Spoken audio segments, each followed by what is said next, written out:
क्या नीतीश के बेटे निशांत की एंट्री तय है? और विपक्ष बार-बार ये कहती है कि नीतीश का जो जदयू है वो उनके ही कुछ लोग जो हैं करीबी वो तोड़ना चाहते हैं। वो वक्त बचा हुआ है जिससे उनकी एक सीट रिजर्व हो सकती है। क्या सही में तेजस्वी यादव आउट हो चुके हैं? ओरमा ग्रुप जो सोचता है वो करता है। आपके अपने सपनों का आशियाना। नमस्कार, मैं दीपक, भारत लाइव देख रहे हैं आप। देखिए, इस खास खबर में हम आपको एक साथ 2 से 3 खबरों की जानकारी देंगे। क्या सही में तेजस्वी यादव आउट हो चुके हैं राज्यसभा से, या तेजस्वी यादव के पास विधान परिषद में अभी भी वो वक्त बचा हुआ है जिससे उनकी एक सीट रिजर्व हो सकती है, या राज्यसभा में एक सीट रिजर्व हो सकती है? देखिए, ये पहली खबर होगी जिस पर हम पड़ताल करेंगे। उसके बाद अगर मैं बात करूं तो लगातार बिहार के राजनीतिक गलियारों में एक चर्चा तेज हो गई है कि निशांत कुमार की एंट्री बिहार की राजनीति में तय है। और दूसरी खबर ये चल रही है कि जेडीयू में ही, देखिए, विपक्ष बार बार ये आरोप लगाती है कि जदयू के ही कुछ लोग जो हैं वो जदयू को तोड़ना चाहते हैं, यानी कि निशांत की एंट्री कराकर कहीं ना कहीं नीतीश कुमार को बैठाना चाहते हैं। लगातार ये खबरें चलती हैं। अब इस खबर में कितनी सच्चाई है और इस खबर में कितनी झूठ है, हम सब आपको एक एक करके बताएंगे। लेकिन सबसे पहले हम बात करेंगे तेजस्वी यादव की। क्या तेजस्वी यादव के पास अब मौका नहीं है? क्या तेजस्वी यादव की अब एंट्री जो है वो एग्जिट हो चुकी है? जी नहीं, तेजस्वी यादव के पास मौका है। सबसे पहले हम आपको बता दें कि राज्यसभा का चुनाव होना है 9 अप्रैल 2026 को। ऐसे में 5 जो नेता हैं उनका कार्यकाल खत्म होगा, और उन 5 नेताओं में 2 आरजेडी के हैं, 2 जेडीयू के हैं और 1 उपेंद्र कुशवाहा है। उपेंद्र कुशवाहा की चर्चा तो तेज है ही, लेकिन अब ऐसे में यह देखना है कि तेजस्वी यादव जो है वो एक सीट बचा पाएंगे कि नहीं। सबसे पहले मैं आपको यह बता दूं कि 41 विधायकों का समर्थन चाहिए होता है एक सीट के लिए, और तेजस्वी यादव की अगर हम बात करें तो आरजेडी के पास 25 सीट है और टोटल मिलाकर महागठबंधन के पास 35। तो देखिए, हमने बताया आपको कि महागठबंधन के पास 35 सीटें हैं, और अगर तेजस्वी की बात करें तो 25 सीट है तेजस्वी यादव के पास। और राज्यसभा में एक सीट रिजर्व करने के लिए कहीं ना कहीं आपको 41 सीटों की जरूरत होती है। तो क्या तेजस्वी यादव के पास 41 सीट हो रहा है? क्या महागठबंधन के पास 41 सीट हो रहा है? नहीं हो रहा है। अगर हम बात करें बहुजन समाज पार्टी की, और अगर हम बात करें कहीं ना कहीं एआईएमआईएम की, तब जाकर इन लोगों के पास सीट जो है, सीटों की संख्या जो है वो पूर्ण हो जाएगी, यानी कि कहीं ना कहीं 41 सीट पूरा हो जाएगा। क्योंकि 34 होता है इधर, मतलब 35 होता है, और 35 प्लस 6 करिएगा तब 41 होता है, यानी कि तेजस्वी यादव को विपक्ष का पूरा समर्थन चाहिए, यानी कि एआईएमआईएम का भी और उसके बाद बीएसपी का भी, तब जाकर 41 होगा। उसके बाद तेजस्वी यादव एक सीट रिजर्व कर सकते हैं, वरना तेजस्वी यादव के पास कोई मौका नहीं है, तेजस्वी यादव के पास कोई रास्ता नहीं है जो वो सीटों को रिजर्व कर सकते हैं। लेकिन अगर वहीं पे हम बात करें बीजेपी की, और वहीं पे अगर हम बात करें एनडीए गठबंधन की, तो उपेंद्र कुशवाहा को लेकर लगातार सवाल खड़े हो रहे हैं कि उपेंद्र कुशवाहा का क्या होगा। क्या उपेंद्र कुशवाहा की टिकट कटेगी? क्या उपेंद्र कुशवाहा जाएंगे, नहीं जाएंगे? लगातार ये खबरें चल रही हैं। अब तो नितिन नवीन की भी खबरें लगातार चल रही हैं, पवन सिंह की खबरें चल रही हैं। क्या आखिर इनका क्या होगा? क्या ये चले जाएंगे, उपेंद्र कुशवाहा नहीं जाएंगे? देखिए, इस पे तो हमने कई खबर आपको दिखाने का काम किया है, लेकिन तेजस्वी यादव के पास मात्र एक यही ऑप्शन है जहां तेजस्वी यादव राज्यसभा में, यानी कि महागठबंधन एक सीट तय कर सकती है। अगर एआईएमआईएम को शामिल करती है और कहीं ना कहीं बीएसपी को शामिल करती है, तब 35 और 6 41 सीटें होती हैं, वरना तेजस्वी यादव के पास और दूसरा कोई समीकरण दिखाई नहीं पड़ता। ये तो राज्यसभा की हुई। लेकिन तेजस्वी यादव एमएलसी, मतलब विधान परिषद का जो चुनाव होना, उसमें एक एमएलसी तेजस्वी यादव बना सकेंगे, क्योंकि तेजस्वी यादव के पास उतना ही समर्थन है जिससे एक ही उनके एमएलसी बनते दिखाई पड़ रहे हैं। आपको बता दें कि एक एमएलसी बनाने के लिए कम से कम 25 से 26 विधायकों की जरूरत होती है। ऐसे में तेजस्वी यादव के पास अगर हम बात करें तो टोटल 35 विधायकों का समर्थन है।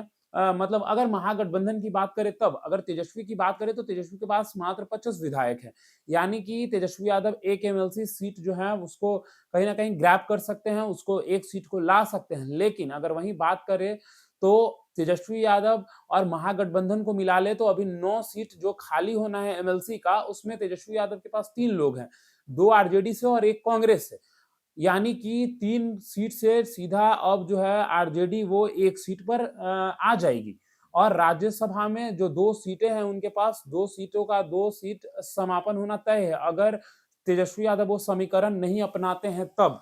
यानी कि अगर तेजस्वी यादव चाहते हैं कि उनकी सीट बची रहे तो तेजस्वी यादव को यह समीकरण अपनाना होगा। ये आपने जान लिया। लेकिन एक और खबर लगातार तेजी से वायरल हो रही है कि क्या नीतीश के बेटे निशांत की एंट्री तय है, और विपक्ष बार-बार ये कहती है कि नीतीश का जो जदयू है वो उनके ही कुछ लोग जो हैं करीबी वो तोड़ना चाहते हैं। ये खबरें बहुत समय से चलती आ रही है कि जदयू समाप्त हो जाएगी, जदयू समाप्त हो जाएगी। लेकिन इसके पीछे क्या कारण है? जदयू क्यों समाप्त हो जाएगी? क्यों ये खबरें चलती हैं? क्यों विपक्ष बार-बार ये कहना चाहती है? देखिए, 2-3 हवाला दिया जाता है कि नीतीश कुमार की तबीयत खराब है, जिसकी वजह से ऐसे हो सकता है। निशांत की एंट्री होगी तो नीतीश कहीं न कहीं विराम लेंगे, लेकिन इतना आसान नहीं है। नीतीश कुमार हैं, 10वीं बार शपथ लिया है उन्होंने, और यही विपक्ष जो आज नीतीश कुमार पे सवाल खड़ा करती है, यही विपक्ष जब नीतीश कुमार उधर होते हैं, तो नीतीश कुमार का मानसिक तबीयत स्वस्थ सब कुछ ठीक होता है।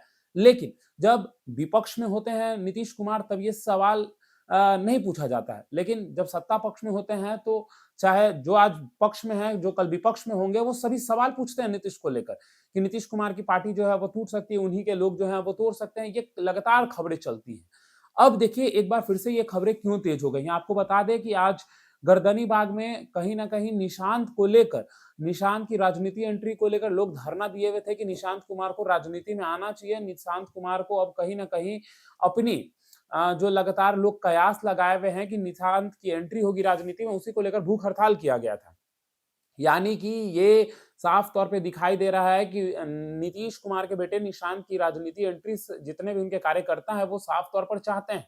और इसके पहले भी आपने बीते दिनों ही ये खबर देखा था कि नीतीश कुमार दिल्ली जाते हैं और दिल्ली जाने के बाद उनकी भाजपा से बात नहीं बनती है, ये मीडिया की सुर्खियों में लगातार चल रहा था। आखिर कौन-सी वो बात थी जो नहीं बन पा रही है?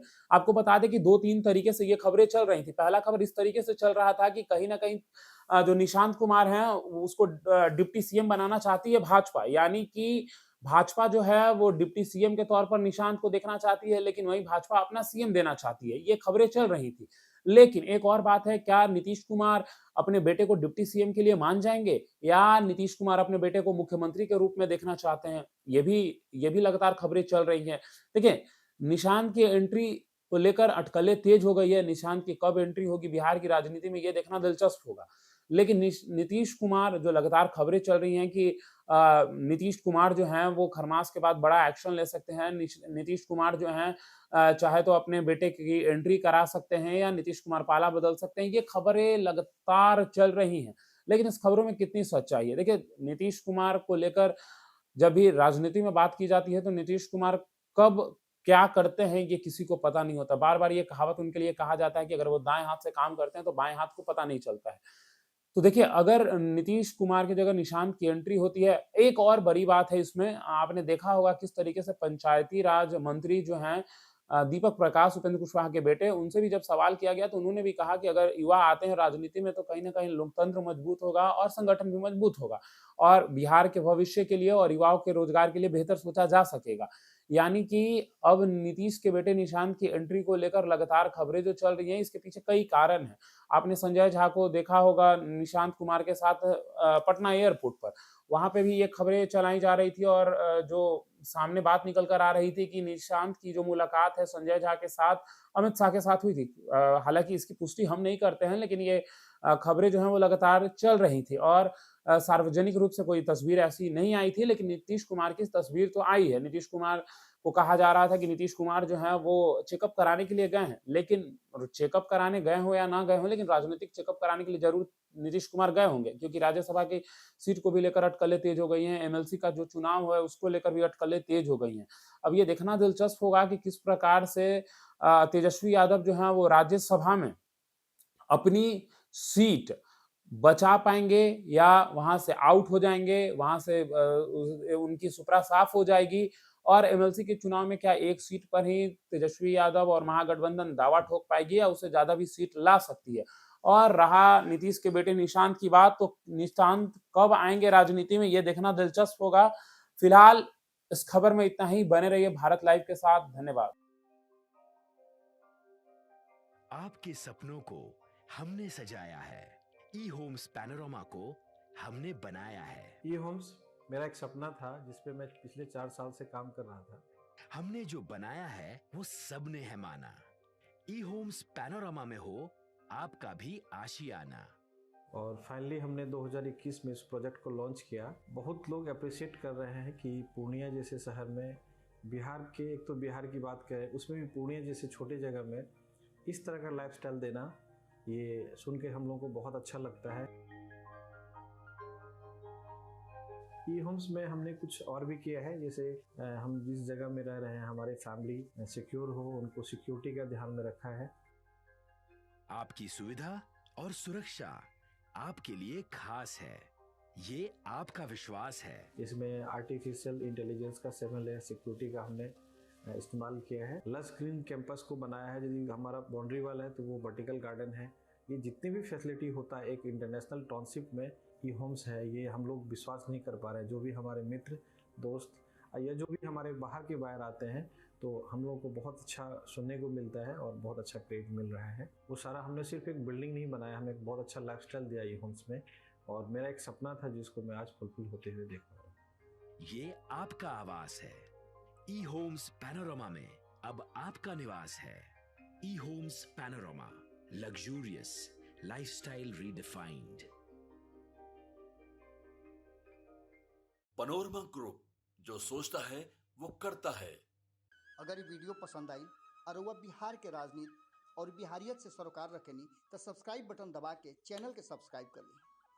ओजे एगो घंटी बा, ओकरा बटन दबा देला से कुल सटीक और मारक खबर रुआ मुफ्त में मिल जाई। अगर रुआ पत्रकारिता के हमनी के नया प्रयोग में सहयोग कर चाहतानी तो ज्वाइन बटन दबा दी। पेटीएम नंबर नोट कर ली 9386816700।